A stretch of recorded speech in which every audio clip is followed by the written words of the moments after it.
What is going on, peeps? Welcome back to a brand new video. If you are curious, I'm feeling a lot better today. Thank you for being so nice to my mom on Friday. We definitely had to get our yearly cookie video in somehow and then get decked out in Christmas attire. And Tasty has posted a plethora of cookie videos throughout this past month.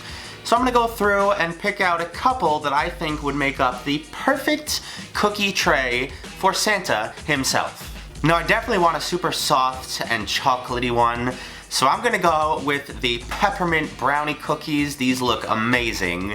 I also want something pretty classic, which a chocolate chip cookie would do, but I'm gonna take it up a little bit and shove an Oreo inside of them because they look delicious as well. And then for the third one, I wanted something very different, maybe even something fruity. Unfortunately, Tasty hasn't posted anything like that this month, but I did find these Jell-O cookies, which look pretty cool, but I don't think they're gonna taste very good. Either way, we got a lot of work to do, so let's get right into it. So guys, I have a whole day of cookie making ahead of me. I'm not going to show you the individual ingredients for each recipe, just know it's a lot of flour and sugar and salt and butter. And speaking of butter, I just realized now that in our 2 fridges in the house, we have not 2 or 4 boxes. The ShopRite butter went on sale, my mom had to get some of those. We have 17 pounds of butter in the house right now. This was completely unintentional, I just happened to see them all in the freezer, and then I wonder why I have chest pains all the time. But first up, we're gonna try to knock out these brownie cookies, which I think are gonna take the longest. Shout out to Jessie, who this recipe came from. I just had to melt down all my chocolate in a double boiler. I had to mix my dry ingredients in a separate bowl. And what do you know, we are breaking out the stand mixer today. This thing has not seen a lot of use since my mom got it for me last Christmas. It's just such a pain because I don't have counter space for it. But for this recipe, it should be pretty darn helpful. And now that I'm halfway through this, I just realized last year I made myself a delicious peppermint martini. I need something. Hold on, 1 second. Apparently this beer has like pine tree flavoring in it. It says notes of pine. It's good. Anyways, once I had my very labor-intensive cookie dough ready, I plopped out some spoonfuls on some parchment paper. Apparently a key to this is cooking them as soon as this cookie dough is done, or else they lose some of that shiny and crackle effect on top. And then halfway through the baking process, you want to sprinkle some candy canes on the top, bake it for another 4 or 5 minutes, and they are apparently done. So our platter begins with these, and we can move on to number 2. Up next, we are doing the classic chocolate chip cookies with an Oreo stuffed in the middle. Tasty has like re-uploaded this recipe, I want to say 8 or 9 times now, but it looks pretty good.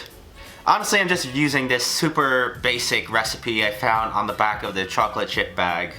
I considered doing Tasty's like best chocolate chip cookies, but if I remember correctly, there was a lot of work and they weren't that great. Plus they have chocolate chunks in them and I don't think that'll work for this. Now, this first batch came out absolutely massive. I think I just put too much cookie dough around the Oreos. So for the second batch, I used as little dough as possible to wrap around the Oreos and they came out much more manageable.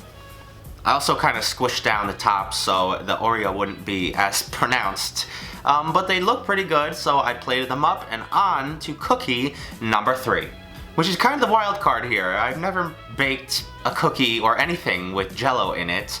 Y'all already know how I feel about Jell-O, so this should be pretty interesting. Like I always say, Jell-O just reminds me of the Paul brothers. You know, it presents itself as good and wholesome, and then you realize what's made it, and you just get disgusted. Also, when reading through this recipe page a little bit more, I realized they use food coloring to enhance the colors, and I'm a little annoyed. I don't know why I thought just straight Jell-O would achieve this color, but I used some gel icing color for all 4 of my colors. They did come out looking pretty good. I ended up getting 6 cookies from each color, and I halved the original recipe, so I would have gotten a dozen from each one. Now they definitely didn't come out as smooth around the edges as I would have liked, or as thin, but the colors still look pretty good.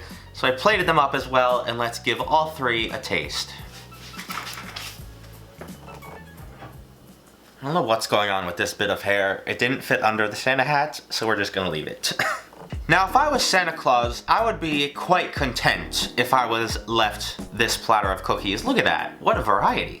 Also, for these being the most labor intensive and intimidating, I would say they came out looking pretty close to the original video. Oh man. That's like the most delicious, fudgiest brownie with peppermint flavoring. Ooh. I don't mind like crispier cookies at all, but man, is this so good and soft. I could easily eat a dozen of these. It's so good, without a doubt, 10 out of 10. Now, if I didn't know any better, I wouldn't guess that there was an Oreo hidden in there. It's pretty flat across the top.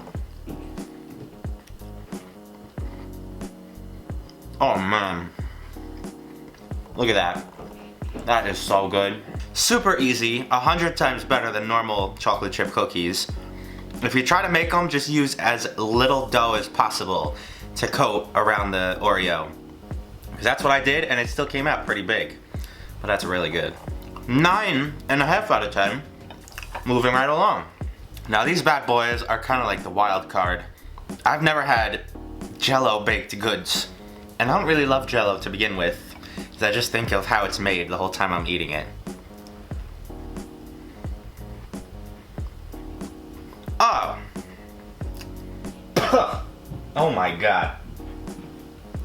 Somebody made the joke that they just look like Play-Doh cookies. They kind of taste like Play-Doh too. Maybe it's just the lime though.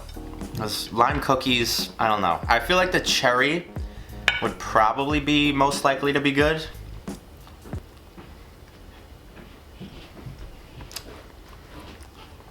Nope. Those are nasty. Would not recommend this mess. I don't know how people actually like that. That is so gross. Make these two though. These are good. I hope you guys enjoyed today's video. Christmas Eve. I hope all of you have a happy and healthy holiday and New Year's with your friends, your family, whoever you got. Just give them a hug. Tell them you love them. Appreciate those in your life. Follow me over on Twitter and Instagram if you don't already. Other than that, have an awesome beginning of your week and an awesome holiday season. I will see you right back here next time. Peace!